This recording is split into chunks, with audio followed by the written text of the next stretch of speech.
നമുക്ക് ബാലന്റെയും ഗോമതിയുടെ ഇന്നത്തെ നല്ലൊരു കഥ കേട്ടാലോ? അങ്ങനെ ഇന്നത്തെ കഥയില് ശ്രീദേവിയുടെ ശ്രീകല പറഞ്ഞു, മോളെ അവിടെ നിന്നെ നന്നായിട്ട് അവരൊക്കെ നോക്കുന്നുണ്ടല്ലോ അല്ലെ? പിന്നെ നോക്കുന്നുണ്ടോന്നോ? എന്റെ കാര്യങ്ങളൊക്കെ നല്ല വൃത്തിക്ക് തന്നെ അമ്മ നോക്കുന്നുണ്ട്. എന്റെ ഭക്ഷണകാര്യത്തിലും അമ്മയ്ക്ക് നല്ല ശ്രദ്ധയാ. പോരാത്തന്നെ ലേഹ്യമൊക്കെ തരാൻ തുടങ്ങി. അത് കേട്ട് കഴിഞ്ഞപ്പോ ഒരു നിമിഷം ശ്രീകലെ അമ്പരന്ന് പോയി. ലേഹ്യോ? അതെ, രാവിലെ മഞ്ഞൾ വെള്ളത്തിലൊരു കുളി, അതിനുശേഷം ലേഹ്യമൊക്കെ തരൂന്ന് പറഞ്ഞു. എന്റെ മോളെ, നിന്റെ അച്ഛൻ കൊണ്ടുവന്ന പച്ചലവനിട്ട ആ ലേഹ്യമാണോ തരുന്നേ? ഏ, ഇത് ബാലച്ചൻ ഏതോ കടയിൽ നിന്ന് വാങ്ങിച്ചോണ്ട് വന്ന ആയുർവേദ കടയിൽ നിന്ന്. ഓ, സമാധാനമായി. എന്താ അമ്മേന്ന് ചോദിച്ചു. എന്റെ മോളെ, ഒരു കാരണവശാലും നിന്റെ അച്ഛൻ കൊണ്ടുവന്ന ആ ഔഷധച്ചെടിയുടെ മരുന്നിട്ട് ഉള്ള ലേഹ്യം കുടിക്കരുത് കേട്ടോ. അത് ശരിക്കും ഔഷധച്ചെടിയൊന്നും അല്ല, എന്തോ വിഷച്ചെടിയാന്ന് പറഞ്ഞു.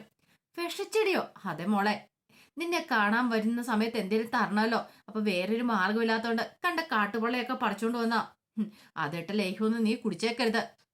അത് കേട്ടപ്പം ശ്രീദേവിക്ക് നല്ല ദേഷ്യമായി. ശ്രീദേവി ദേഷ്യപ്പെട്ട് കോളം കൂടെ കട്ട് ചെയ്യുവാണ്.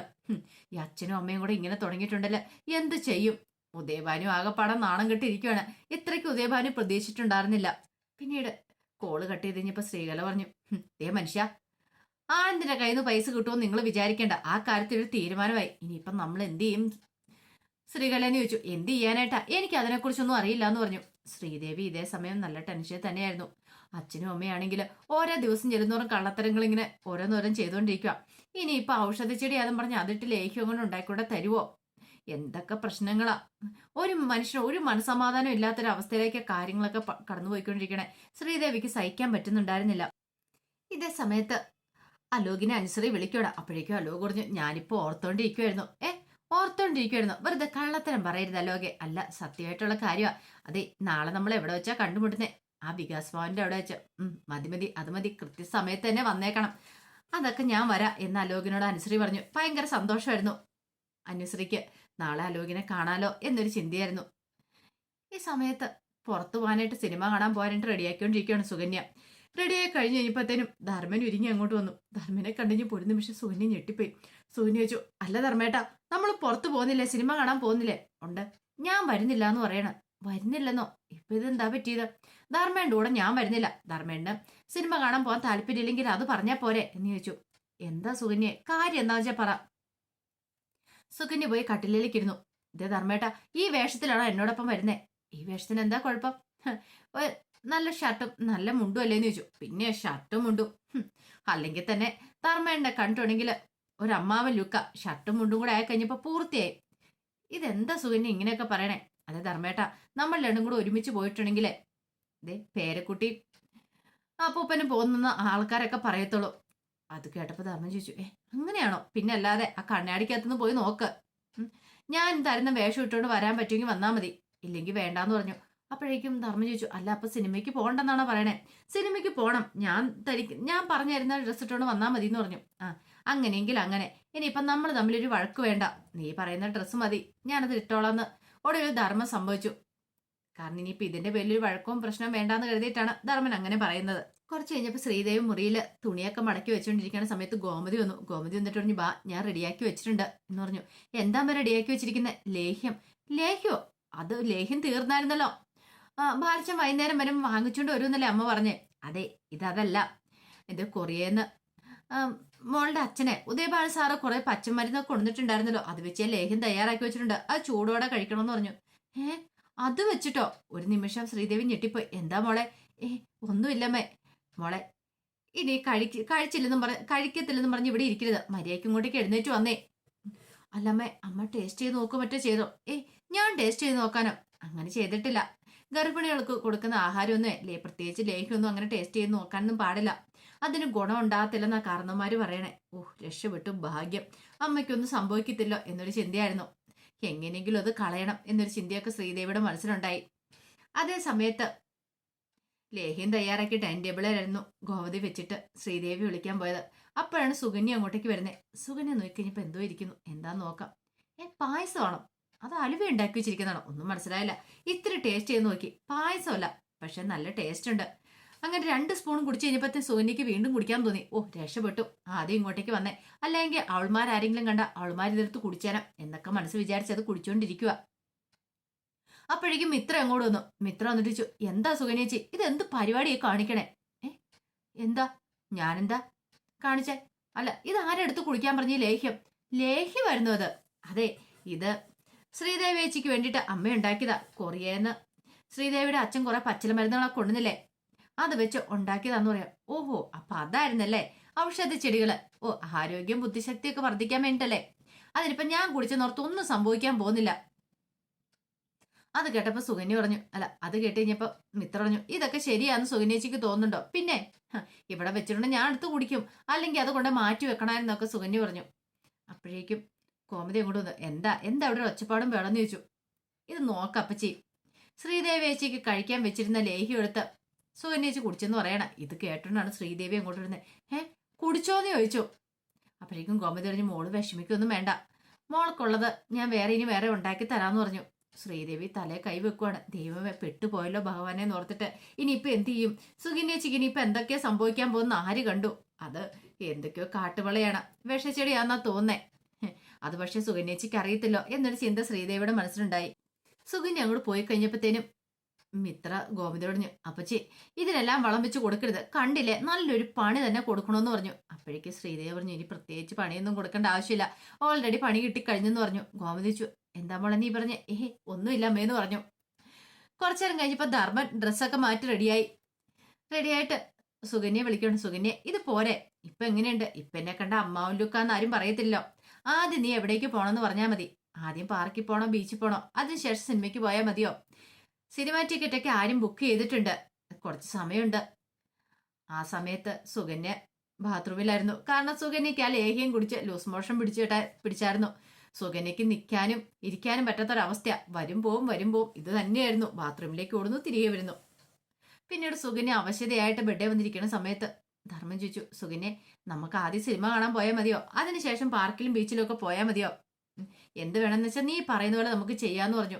അത് കേട്ടപ്പോൾ സുകന്യ പറഞ്ഞു, എന്നെ ഇപ്പോൾ ഒരു പാർക്കിലും ബീച്ചിലേക്കും കൊണ്ടുപോണ്ട, എന്നെ ആദ്യം നല്ലൊരു ഹോസ്പിറ്റലിലേക്ക് കൊണ്ടുപോകാൻ പറ്റുമോ?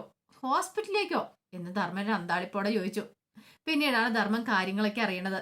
കുറച്ച് കഴിഞ്ഞപ്പോൾ ചിരിച്ചോണ്ട് മീനാക്ഷി മുറിയിലേക്ക് കയറി വരുവാണ്. ആ സമയം ആകാശ് ചോദിച്ചു, എന്താ ഭയങ്കര സന്തോഷത്തിലാണല്ലോ? അതെ, സുകന്യ ചേച്ചിക്ക് നല്ല പണി കിട്ടിയെന്ന് പറയണം. പണി കിട്ടിയെന്നോ?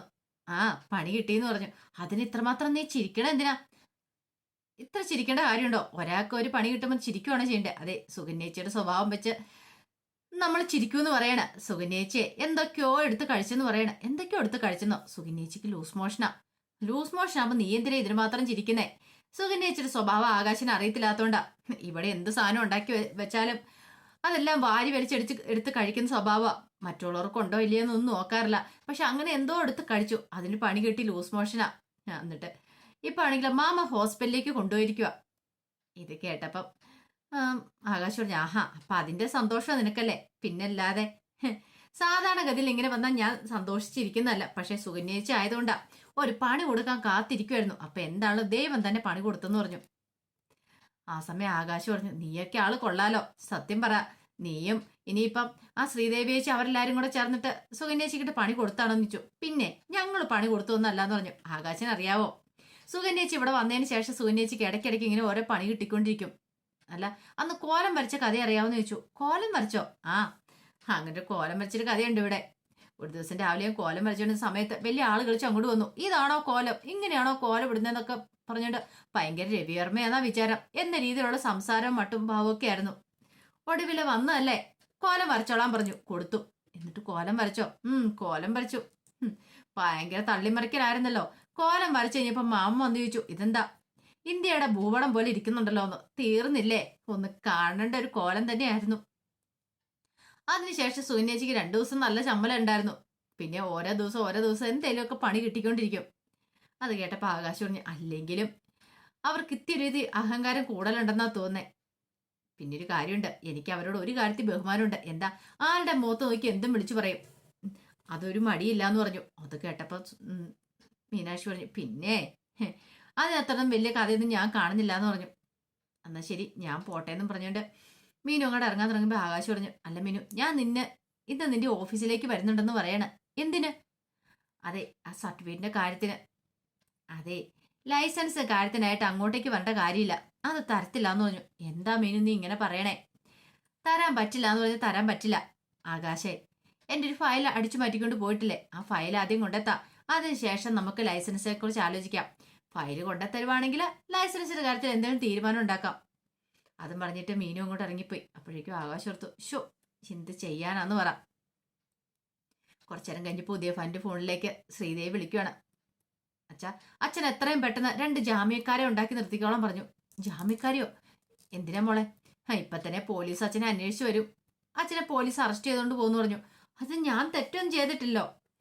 ഒരു തെറ്റും ചെയ്തിട്ടില്ലല്ലേ? അച്ഛനല്ലേ പറഞ്ഞ ഔഷധ ചെടിയാന്ന് പറഞ്ഞോണ്ട് കണ്ട് കാട്ടുചെടിയൊക്കെ പറിച്ചോണ്ട് വന്നേ, വിഷച്ചെടിയൊക്കെ. അതുകൊണ്ട് ഇവിടെ അമ്മ ലേഹ്യം ഉണ്ടാക്കിയായിരുന്നു. ലേഹ്യം ഉണ്ടാക്കിയിട്ട് മോള് കുടിച്ചോ? നിന്നോട് കുടിക്കരുതെന്ന് പറഞ്ഞല്ലേ. ഞാൻ കുടിച്ചില്ല, പകരം സുകന്യേച്ചി കുടിച്ചെന്ന് പറഞ്ഞു. അവളല്ലേ, അവള് കുടിച്ചോട്ടെ, മോൾക്ക് പ്രശ്നമൊന്നുമില്ലോ. അതല്ല, സുകന്യേച്ചി കുടിച്ചിട്ട് ഇപ്പൊ സുകന്യേച്ചി ഹോസ്പിറ്റലാ, ഇച്ചിരി സീരിയസ് ആന്ന് പറയണ. സീരിയസോ? അതെ. അവസാനം അച്ഛന് പറിച്ചുകൊണ്ടുവന്ന ആ കാട്ടുവെള്ളം ഉപയോഗിച്ച് ആ ലേഹ്യം ഉണ്ടാക്കിയെന്നുള്ള സത്യം പുറത്തു വന്നു കഴിയുമ്പോ അച്ഛനെ പോയി അകത്ത് കിടക്കാന്ന് പറഞ്ഞു. അയ്യോ എന്റെ മോളെ, ഇനിയിപ്പൊ എന്ത് ചെയ്യും?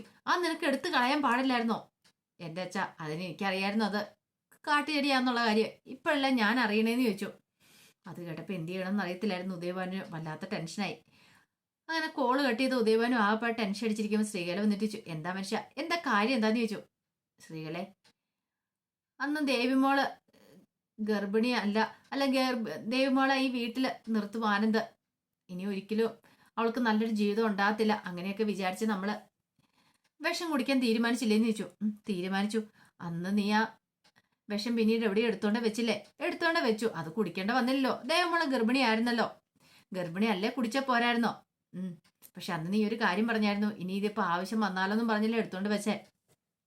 അതിനിപ്പോ എന്താ മനുഷ്യ? അതെ, ഇനിയിപ്പോ ആ വിഷം ആവശ്യമുണ്ടെന്ന് പറയണേ. എനിക്ക് കുറച്ച് വിഷം വേണമെന്ന് പറഞ്ഞു. എന്തിന്? വിഷം വേണ്ടി വരും ശ്രീകലെ, ഞാൻ ആകെപ്പാടെ പെട്ടിരിക്കുവാന്ന് പറഞ്ഞു ഉദയഭാനു അങ്ങോട്ട് പോയി. ശ്രീകലയ്ക്ക് ഒന്നും മനസ്സിലായില്ല ഉദയഭാനു എന്താ സംഭവിച്ചെന്നുള്ള. എന്തോ കാര്യമായിട്ട് പണി കിട്ടിയിട്ടുണ്ടെന്ന് മനസ്സിലായി. അപ്പൊ അതിന്റെ വിശേഷങ്ങളൊക്കെ എന്ന് കാണുന്നത്. ഇതിന്റെ ബാക്കി വിശേഷങ്ങളുമായിട്ട് വൈകുന്നേരത്തെ പ്രമോയി വരാട്ടോ. ഒരിക്കൽ കൂടി എല്ലാവർക്കും ശുഭദിനം നേർന്നുകൊണ്ട് നിർത്തുന്നത്.